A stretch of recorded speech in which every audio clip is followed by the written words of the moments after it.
दो अगर बिगड़ गए तो साधना को चौपट कर देंगे। इसीलिए थोड़ा जबान संभाल के खाओ और दिमाग होश रखकर संग करो। ये कोई एक सौभाग्य का विषय नहीं कि स्त्री मिल जाए या पुरुष मिल जाए या खान पान के मारा घूम रहा है संसार इसी में। तुम सौभाग्यशाली हो जो इसके त्यागी हो, इसका त्याग कर रहे हो, ये तुम्हारा सौभाग्य है। ये सौभाग्य नहीं कि कोई स्त्री मिल जाए या किसी स्त्री को पुरुष मिल जाए भोगने के लिए। नर की गतियों में भी ये मिलता है, ये तो हर जीव भोग रहा है। धन्य है वो काछ वाच मल निश्चल राखे, धन धन जननी तेरी रे। धन्य है वो, उसकी मां धन्य है जिसका काछ जनेन्द्री पवित्र, वाकेंद्री पवित्र और मन पवित्र। जो लंगोटी का पक्का, जबान का पक्का, मन का पक्का। अगर जीवन भगवान को दिया है तो ये पक्का कर लो कि चाहे विश्व की सुंदरी आ जाए, चाहे विश्व के देवराज ही क्यों ना आ जाए, दोनों पक्षों में बिल्कुल निश्चित। और जिस दिन तुम्हारा मन खराब हो उस दिन उपवास कर लेना। ये हम दवा बता रहे हैं। जय दिन खराब रहते दिन भोजन मत पाना, पानी केवल पीना, अपने आप ठीक हो जाओगे। कोई अन्न दूषित गया है या कोई संग दूषित हो गया, विचार की अंदर की वृत्ति भी दूषित हो जाती है। अगर बुद्धि कामुक हो रही है, मन परेशान कर रहा है, भोजन छोड़ दो। एक दिन, एक पहर, दो पहर, तीन पहर, चार पहर, जब तक बुद्धि भजन में ना लगे तब तक भोजन ना करो, अपने आप ठीक हो जाएगा। और ब्रह्मचारी हो इसलिए ऐसा हो नहीं सकता कि भोजन नहीं किया तो आप शक्तिहीन हो गए। ऐसा नहीं होगा, आपके अंदर तेज रहेगा, आपके अंदर उछाली रहेगी, पूरी दिनचर्या होगी और ये कोई जान न पावे। ये छपवाओ मत कि भैया ये 2 दिन से भोजन नहीं पा रहे हैं। नहीं, हमारा पेट दर्द कर रहा है या हमारे को अनुकूल नहीं पड़ रहा है, स्वास्थ्य ठीक नहीं है। अब सेवा पूरी करो, भोजन बिल्कुल मत करो, अपने आप ठीक हो जाएगा। ये साधन में बहुत जरूरी पॉइंट है, नहीं तो आपको अनुभव नहीं होगा। जिनको ये लगता हो कि गंदे आचरण करते हुए हम भगवत प्राप्ति कर लेंगे तो हमें लगता है कि बहुत बड़ी भूल कर रहे हैं। वो अचानक भगवान कृपा कर दें तो घोर पापी को भी परम पद दे दे। लेकिन सिद्धांत ऐसा है, संयत इंद्रिया, अपनी इंद्रियों को बस में रखो। उसके लिए कुछ भी छोड़ना पड़े, कुछ भी छोड़ना पड़े। साधक और विषयी में क्या अंतर है? विषयी भोग प्रधान होता है, साधक भगवत प्रधान होता है। उसे भोग मिले वो भोगों में राजी हो गया, वो भगवान में राजी होगा, भोगों में नहीं राजी होगा। साधक वही है जो भोगों में राजी ना हो। साधक प्रत्येक भोग भगवान के भजन के लिए करता है। भोजन, पानी, खान पान, व्यवहार, उस विषय को स्वीकार करता है जिससे उसका भजन बढ़े। भजन नष्ट हो जाए ऐसा पहनावा नहीं, ऐसा भोजन नहीं, ऐसा व्यवहार नहीं, ऐसी क्रिया नहीं, ऐसा संग नहीं। विषयी पुरुष जिससे भोग बढ़े वो वही आचरण करता। शरीर को सजाना, अच्छे अच्छे रजोगुणी भोजन पाना, एक दूसरे की तरफ देखना, जिससे भोग प्रवृत्ति बढ़े विषयी पुरुष वही आचरण करता है। और जिससे भजन प्रवृत्ति बढ़े वही साधक है जो भजन प्रवृत्ति बढ़ाने वाला आचरण करे। प्रत्येक कर्म भगवान के लिए करे, प्रत्येक कर्म का फल भगवान के सिवा जिसके जीवन में नहीं वो साधक। और जो प्रत्येक कर्म भोग के लिए करे, प्रत्येक कर्म का फल भोग, वो विषयी पुरुष है। साधक अपने को कैसे जाने कि मैं सही चल रहा हूं? साधक अपने को कैसे जाने कि मैं सही चल रहा हूं? जब चित्त में बुरे अपवित्र विचार ना आने लगे। आचरण की तो बात बहुत दूर रही, चित्त में बुरे और अपवित्र विचारों का अभाव हो जाए, जीवन में विनय आ जाए, सबसे झुकना, एकदम दैन्य, विषय चिंतन का अभाव होने लगे और अनुभव हो कि भगवान की अहेतु की कृपा है हमारे ऊपर। शांति, एकाग्रता, आनंद, संतोष, समता और प्रेम ये बढ़ने लगते हैं। जब साधक की साधना सही चलती है तो उसके चित्त में विषय चिंतन नष्ट हो जाता है। विषय चिंतन ही नहीं होता तो क्रिया की बात क्या? तब उसके हृदय में क्रमशः शांति, एकाग्रता, आनंद, संतोष, समता, प्रेम ये जागृत हो जाते हैं। यही साधना की सफलता है। बड़ा डर लगता है अच्छे अच्छे साधकों को भ्रष्ट होते देख करके। अच्छे अच्छे साधकों को भ्रष्ट होते गिरते देख करके बड़ा डर लगता है कि हम कैसे चल पाएंगे। जब अच्छे अच्छे साधक गिर जाते हैं। नहीं, डरने की बात नहीं है। जिनको अपनी साधना का अभिमान होता है वही भ्रष्ट होते हैं। जिनको अपनी साधना का अभिमान होता है वही भ्रष्ट होते हैं। साधक परम प्रवीणता पूर्वक जरा भी दोष अपने अंदर जिसको देखे उसको नष्ट कर डाले, दोष पनपने न दे। अपने को वो साधक कभी सुरक्षित न समझे जिसके अंदर ये सब भोग वासना के दोष हैं और वो आनंद से है। जैसे कांटा चुभा हो तो हर समय परेशानी रहेगी कि निकलना चाहिए, ऐसे हर समय जो हमारे अंदर भोग वासनाएं हैं इनको निकाल फेंकने के अंदर प्रयत्न रहना चाहिए। क्या उपाय करूं? भगवान से रोए, प्रार्थना करे, खूब नाम जप करे, तत्परता पूर्वक साधन करे, उपवास करे, जैसे बने भोग वासना को जड़ से उखाड़ फेंके, नहीं तो भ्रष्ट कर देगी, गिरा देगी। अच्छे साधक कहे जाते हैं पर होते नहीं है वो, तभी वो भ्रष्ट होते हैं।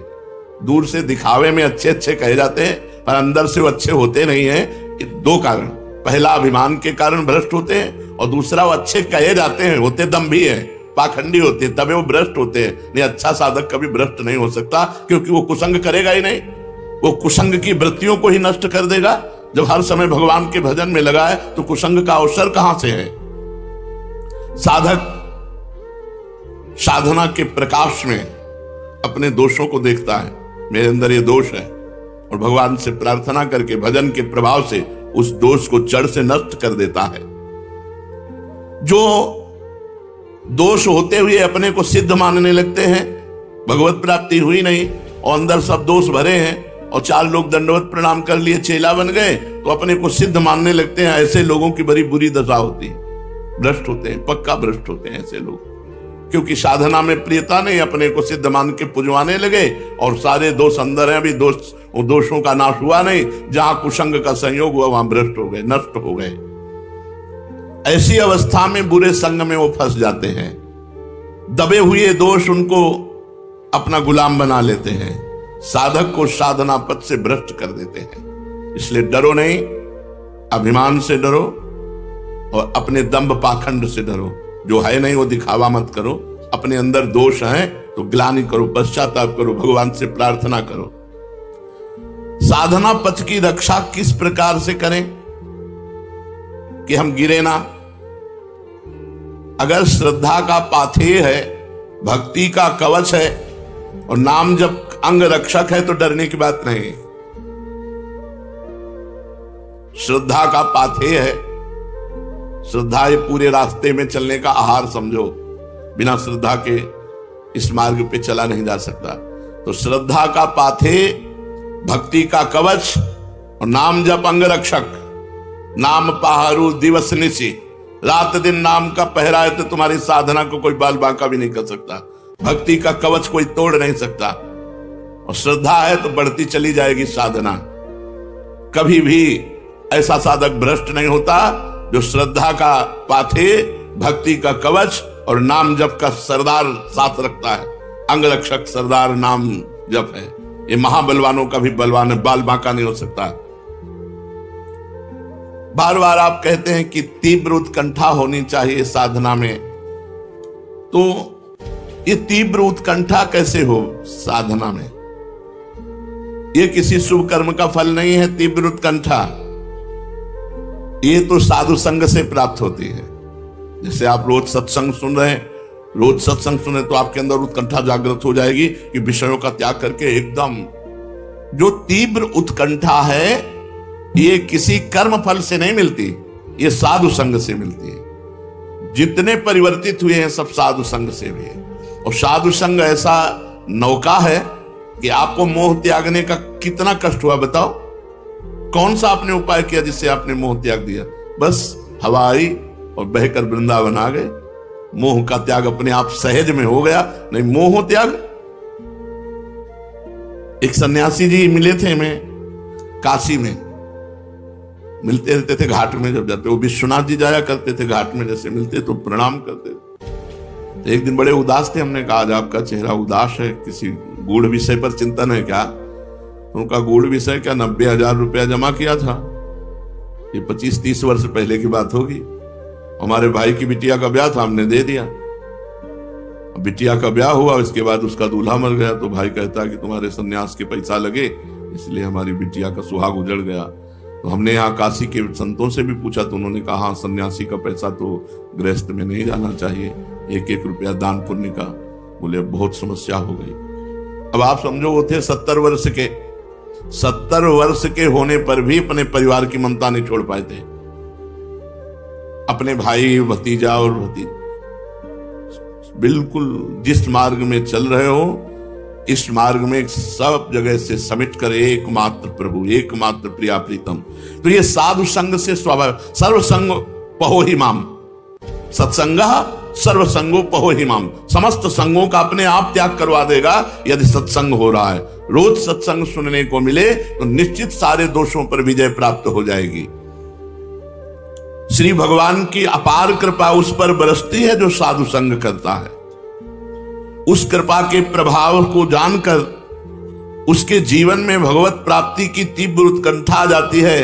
असली उपाय है भगवान की कृपा से साधु संग हो जाना, जिससे भगवान की महिमा और इस जीवन का परम लक्ष्य, कि मेरे जीवन का लक्ष्य क्या है, भगवत प्राप्ति।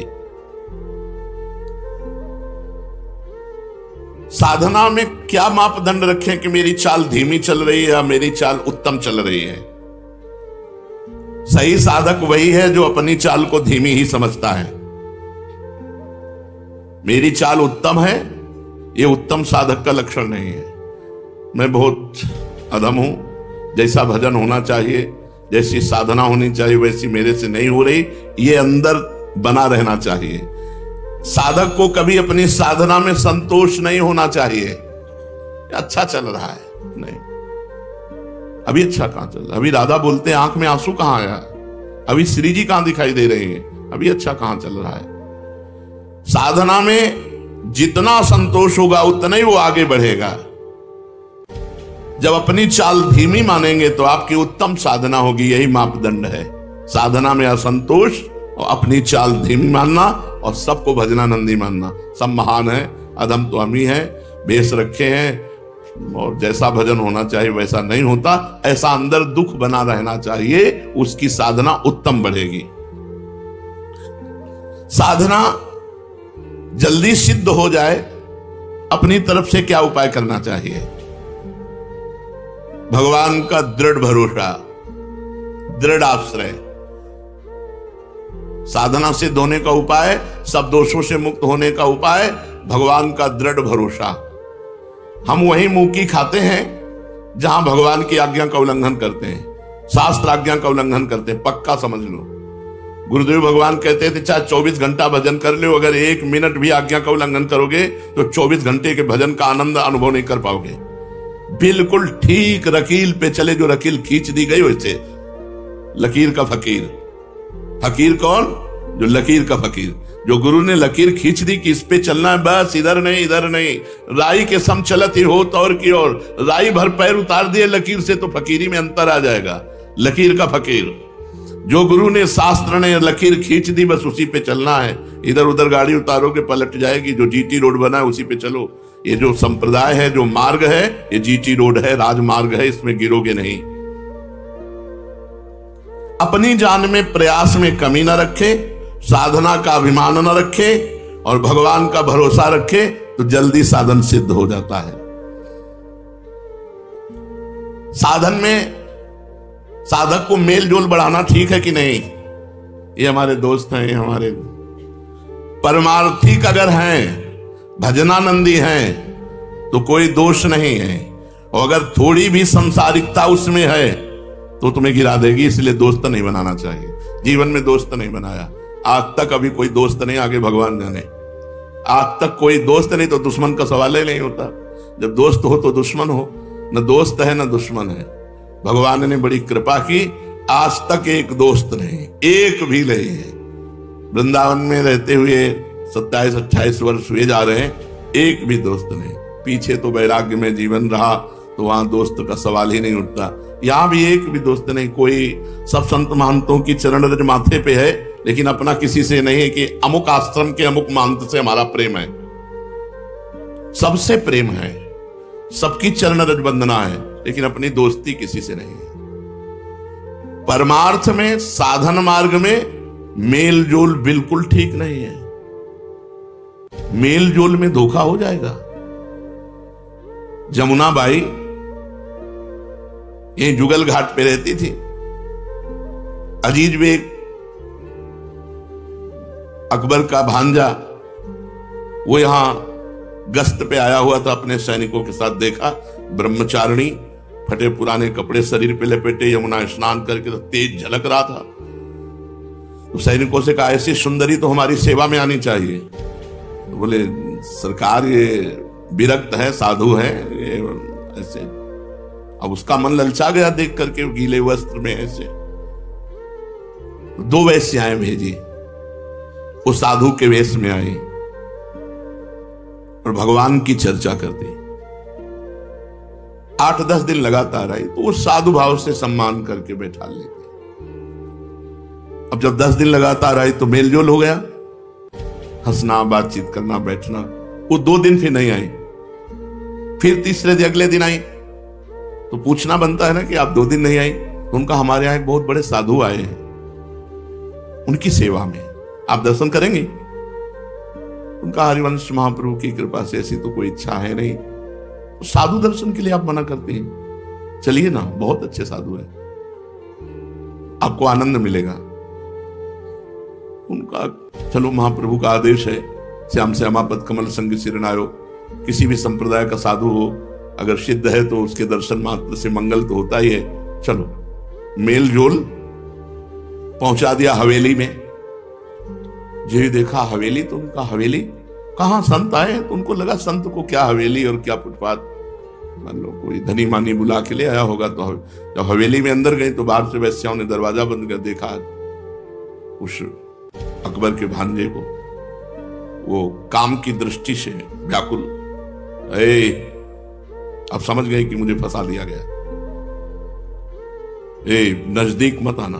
लेकिन वो क्या डरे, शासन सत्ता उसके हाथ में थी।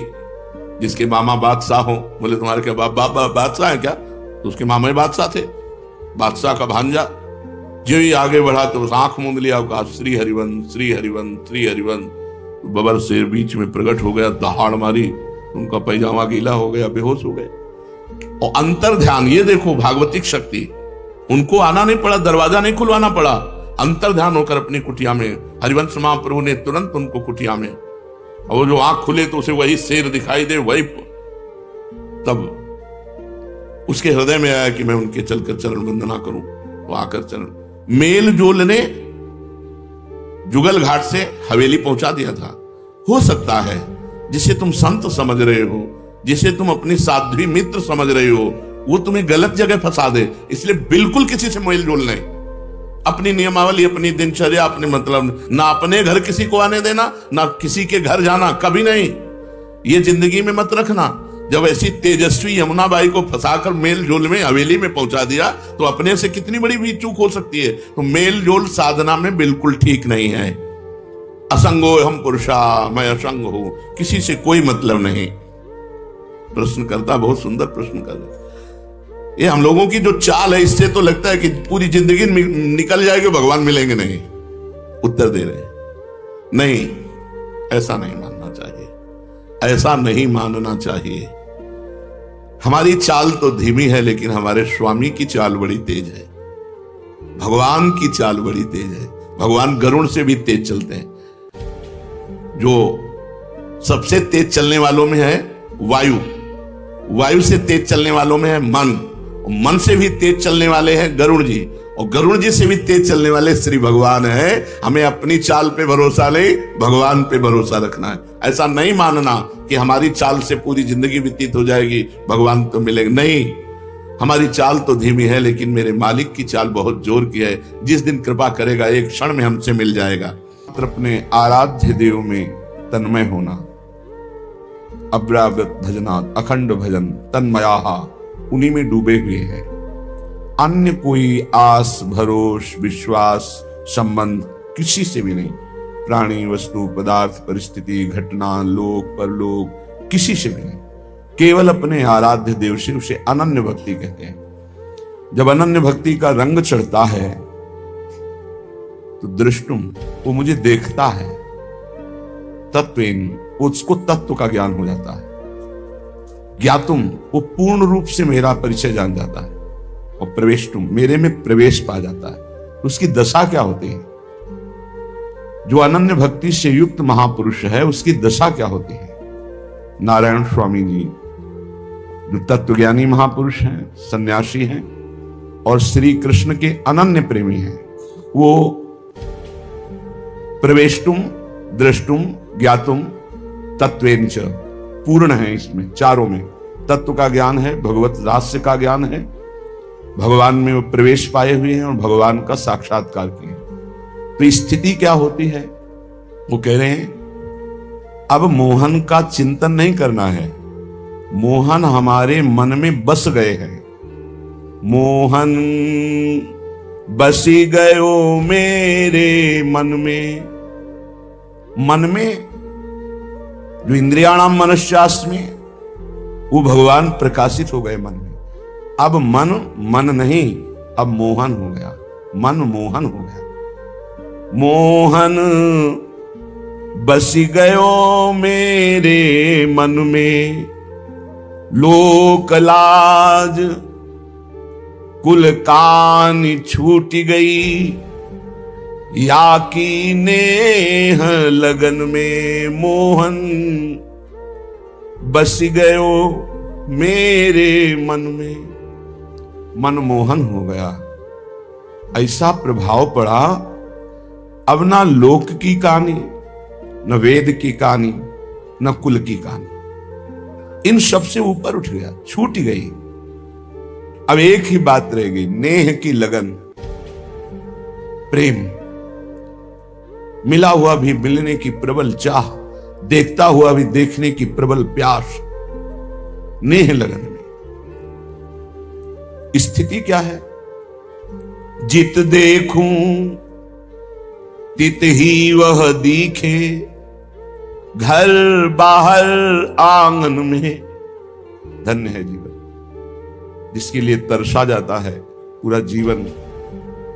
क्या स्थिति आई अनन्य भक्ति के द्वारा, जो प्रभु का रहस्य ज्ञान हुआ, प्रभु का तत्व ज्ञान हुआ, प्रभु में प्रवेश पा गए, प्रभु का दर्शन हुआ, तो मन ही मनमोहन बन गया।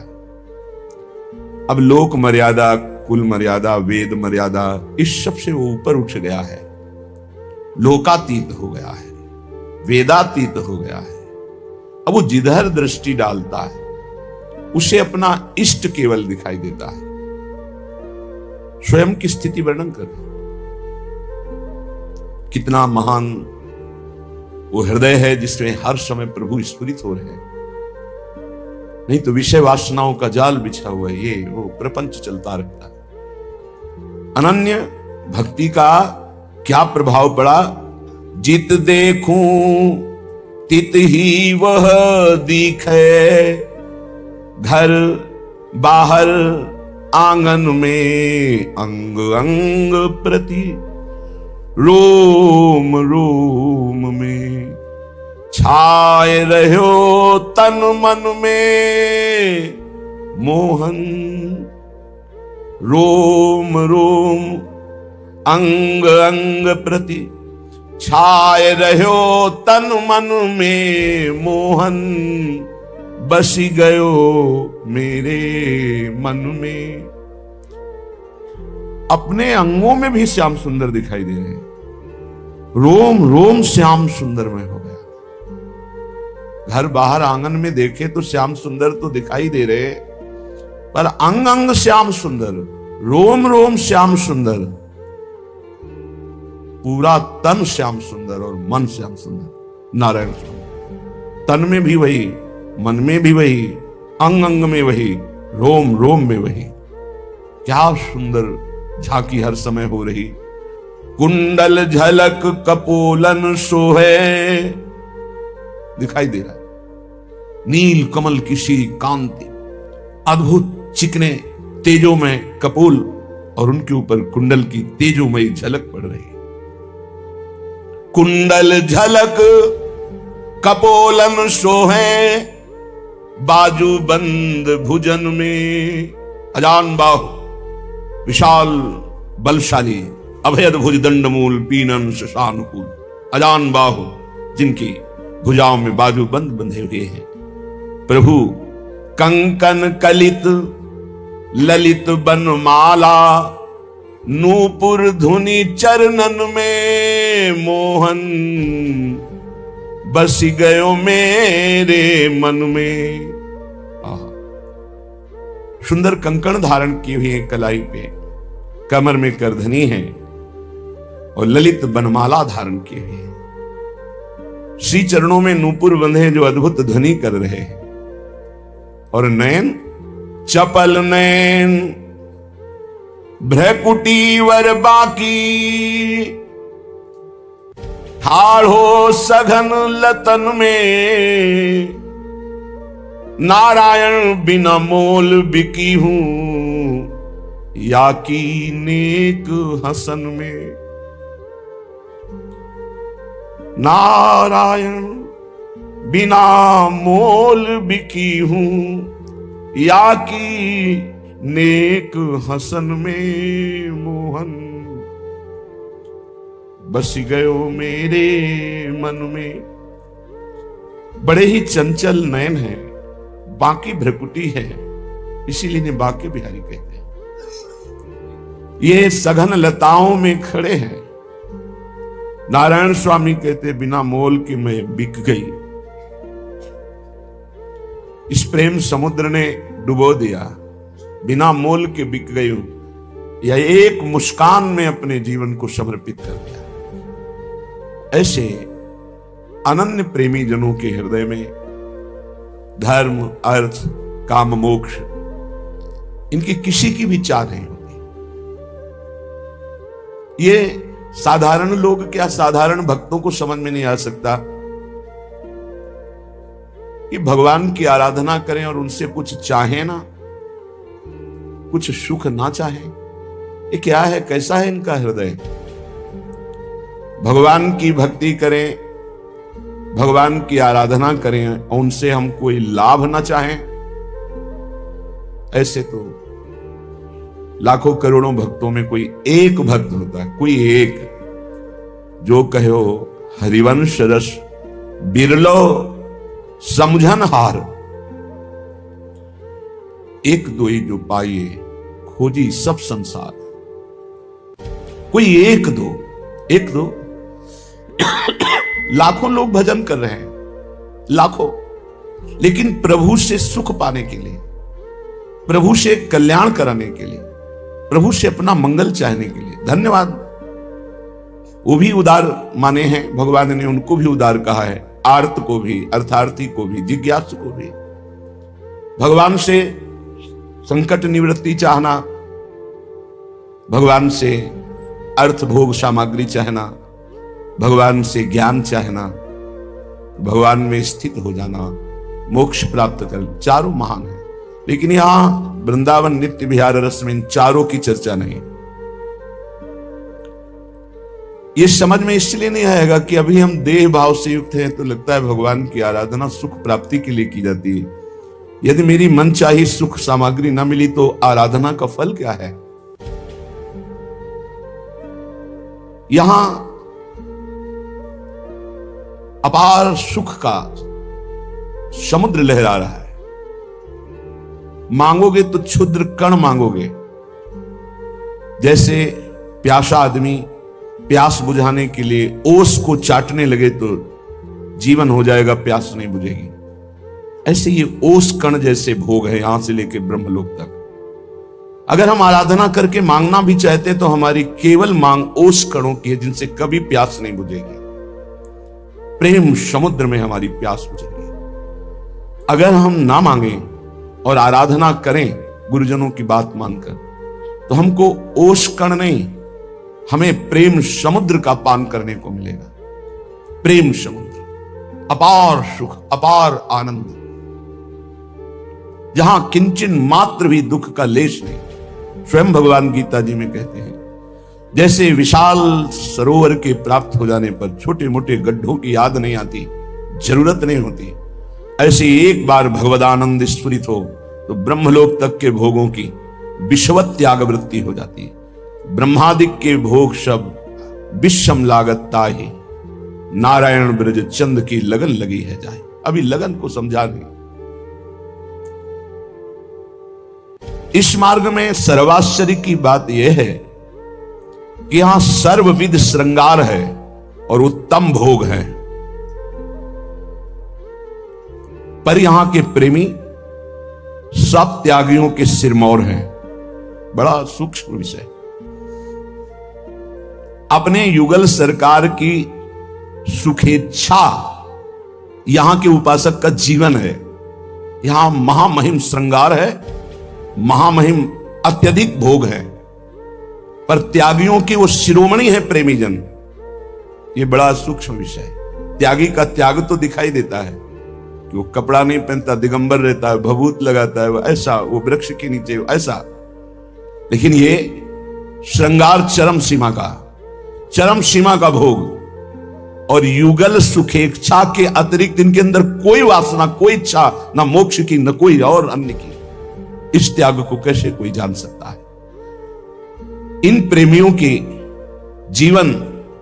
जीवन की प्रत्येक श्वास, मन की प्रत्येक सूक्ष्म से सूक्ष्म वृत्ति और शरीर की प्रत्येक क्रिया एकमात्र सहज में युगल सरकार के लिए होती, प्रिया प्रीतम के लिए। इस महान परम त्याग और समस्त उत्तम महाभोगों का सानिध्य ये समझ में नहीं आता। ये बड़े बड़ों की समझ में नहीं आता। ये बड़े बड़े विद्वानों की, त्यागियों की बुद्धि में भ्रम हो जाता है। ये बैरागी कैसे है, त्यागी कैसे है? सबसे दुरूह पहली यह है कि उनका जीवन, प्रेमी जनों का जो वृंदावन नित्य विहार रस की, इनकी प्रत्येक श्वास, प्रत्येक मन की सूक्ष्म से सूक्ष्म वृत्ति और शरीर की प्रत्येक क्रिया केवल युगल सरकार के लिए है। तथापि परम त्याग और महामहिम भोगों के बीच में रहना ये बड़ी पहेली है। इसे बड़े बड़े त्यागी और ज्ञानी जन नहीं सुलझा सकते कि इनका ऐसा कैसा त्याग भोगों के बीच में रहते हुए, जहां नित्य ब्रह्मानंद स्वरूप में परिनिष्ठित परमहंस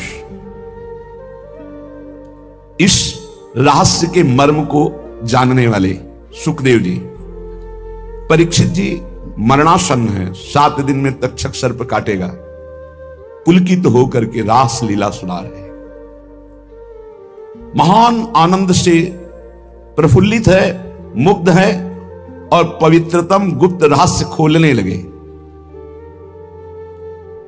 ऐसा परमहंस जो अद्वितीय है, गर्भ से ही बैरागी, नाल छेदन भी नहीं हुआ और घर त्याग करके चल दी, मां का रूप नहीं देखा लौटकर। श्री सुखदेव जी ने वो गोपियों के रूप का वर्णन करते हैं, वो गोपी वल्लभ प्रभु के साथ रास विलास का वर्णन करते हैं। क्या है ये रास? यदि इसमें कहीं भी लोक परलोक के सुख की गंध भी होती तो ये परमहंस बोलते ही नहीं। परम त्यागी महामहिम भगवद अवतार स्वरूप श्री कृष्ण चैतन्य देव जी गोपी का स्मरण करके भाव में डूब जाते। जब कभी ब्रज की चर्चा होती तो अश्रुओं की धारा बहती। महाप्रभु श्री श्री कृष्ण चैतन्य देव बाह्य ज्ञान शून्य होकर प्रेमानंद राज्य में प्रवेश। अगर कहीं इसमें विषय की गंध होती तो ये महापुरुष गोपी नाम लेकर राधा भाव में ये ऐसे विकल हो जाते। जहां श्री विद्यापति जैसे बड़े बड़े प्रसिद्ध कवि विद्वान इन लीलाओं का गायन करके भाव समाधि में डूब गए, जहां महाप्रेमी भक्त सूरदास जी एक से एक अद्भुत रास और विलास के पद हैं, नंददास जी, चंडीदास जी, जयदेव जी, ये बड़े बड़े महापुरुष परात्पर ब्रह्म तत्व को जानने वाले रास का वर्णन कर रहे हैं। ये प्रेम पीयूष धारा है, इसे कोई देहाभिमानी स्त्री पुरुष भाव वाला कैसे जान सकता है? श्री कृष्ण श्री लाडली जी अभिन्न है। देखो, लौकिक व्यवहार में ये सब बातें होती हैं, ब्याह आदि। ये अभिन्न स्वरूप नवनिवृत्त निकुंज में अनादिकाल से, अवतार लीला तो कुछ समय के लिए होती है, नवनिवृत्त निकुंज का परिचय ही नहीं है। अगर कोई बोलने का उत्साह रखता है तो पौराणिक भगवत अवतार लीला का, लेकिन प्रिया और लाल, नवनिवृत्त निकुंज, श्री वृंदावन का नित्य विहार रस, ये भगवत रसिक रसिक की बातें रसिक बिना को समझ सके ना। साम रहस्योपनिषद में कहा गया है, अनादिरयम पुरुष एक एवास्ति तदेव रूपम द्विधा विधाय समाराधन तत्परो भूत तस्मात् ताम राधा रसिकानंदाम वेद विदो वदंती। वह अनादि पुरुष परब्रह्म परमात्मा अनादिकाल से अपने प्रेम का रसास्वादन करने के लिए दो बन करके खेल रहा है। उस अनादि पुरुष परमात्मा का प्रेम मूर्तिमान राधा, इसीलिए वो परमात्मा राधा की आराधना करता है, राधा आराधन तत्पर। इसीलिए वेदज्ञ पुरुष श्री राधा को रसिकानंद रूपा बताते हैं। तदेव रूपम द्विधा विधाय समाराधन तत्परो भूत तस्मात् ताम राधाम रसिकानंदाम वेद विदो वदंती। व्यवहार की गुंजाइश ही नहीं। राधा तापनी उपनिषद में आता है, एयम राधा यश्च कृष्णो रसाब्धिर्देहश्चैकहा क्रीडनार्थम द्विधा भूत। ये जो राधा है यही श्री कृष्ण है, रस के सागर रूप में श्री कृष्ण रूप में, और प्रेम समुद्र का सार रूप में राधा। यही राधा श्री कृष्ण है, यही श्री कृष्ण राधा है। वे एक है, पर खेल के लिए राधा और कृष्ण दो रूप धारण किए गए। ब्रह्मांड पुराण में भगवान श्री कृष्ण ने कहा, राधा कृष्णात्मिका नित्यम कृष्णो राधात्मको ध्रुवम वृंदावनेश्वरी राधा राधैवाराध्यते मया। मैं सबकी आत्मा हूं और मेरी आत्मा राधा है। राधा जो क्या है? श्री कृष्ण की आत्मा है, और मैं श्री कृष्ण वृंदावनेश्वरी श्री राधा की राधैवाराध्यते मया निरंतर आराधना करता रहता हूं। वृंदावनेश्वरी राधा राधैवाराध्यते मया, मेरे द्वारा आराधित, मैं आठों पैर उनकी आराधना में रहता हूं। क्योंकि नित्यम कृष्णो राधात्मको ध्रुवम, श्री कृष्ण की आत्मा है श्री राधा। राधा कृष्णात्मिका, कृष्णात्मिका कृष्ण की आत्मा है श्री राधा। यह कृष्णा सापि राधा च या राधा कृष्ण एव सहा एकम ज्योतिर्द्विधा भिन्नम राधा माधव रूपकम। जो श्री राधा है वही श्री कृष्ण है, जो श्री कृष्ण वही श्री राधा है। ये राधा माधव रूप एक ही परमात्मा ज्योति दो रूपों में प्रकाशित हो रही है, अभिन्न है। कोई भी इनमें भेद बुद्धि यदि करेगा, अवयोर बुद्धिर भेदम च यह करोति नराधमा तस्य वासा काल सूत्री यावत् चंद्र दिवाकरो। जो मुझ श्री कृष्ण राधा में भेद करके तनिक भी वर्णन करेगा, उसे जब तक चंद्रमा और सूर्य रहेंगे काल सूत्र नामक नरक भोगना पड़ेगा। भगवान श्री कृष्ण चंद्र कहते हैं, मेरी सामर्थ्य नहीं कि मैं सृष्टि रच सकूं आपके बिना। सृष्टि की रचना में मैं सामर्थ्यवान बनता हूं आपके कारण। आप मूल प्रकृति ईश्वरी हैं, आपके ही सहयोग से मैं हर लीला करता हूं। जब ब्रज की रास का प्रादुर्भाव प्रभु करना चाहते हैं तो योग माया मुपाश्रिता, कल आपने सुना था, हमारी श्री किशोरी जी के ही अंश से योग माया का प्रादुर्भाव हुआ है। भगवान रपि तारात्रि शरदोत्फुल्ल मल्लिका वीक्षण तुम मनश्चक्रे योग माया मुपाश्रिता। मैं सृष्टि रचना में तभी सामर्थ्यशाली बनता हूं जब आप होते हैं।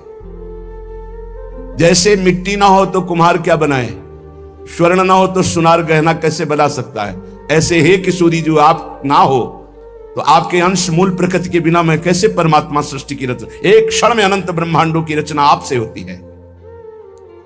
यदि तुम न रहो तो मैं हूं ही नहीं। समझो, राधा कृष्ण तत्व को समझो।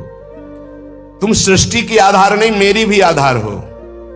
मैं अच्युत संपूर्ण सृष्टि का जो रचना का कार्य करता हूं, मैं बीज स्वरूप, आप मूल प्रकृति ईश्वरी आपके ही सामर्थ्य से करता हूं। प्रियास्ते हम त्वमपि च मम प्रेयसीति प्रवादस, त्वं मे प्राणा अहमपि तवास्मीति हंत प्रलापः, त्वं मे ते स्यामहमिति च यत् तच्च नो साधु राधे, व्याहारे नो नहीं समुचितो युष्मदस्मत् प्रयोगः। यदि मैं प्रीतम हूं और तुम मेरी प्रीतमा हो ये कहते हो तो ये केवल प्रवाद मात्र है। तुम मेरी प्राण हो, मैं तुम्हारे प्राण, ये कहना प्रलाप मात्र है। तुम मेरी हो, मैं तुम्हारा हूं, ये कहना भी साधु शब्द नहीं है।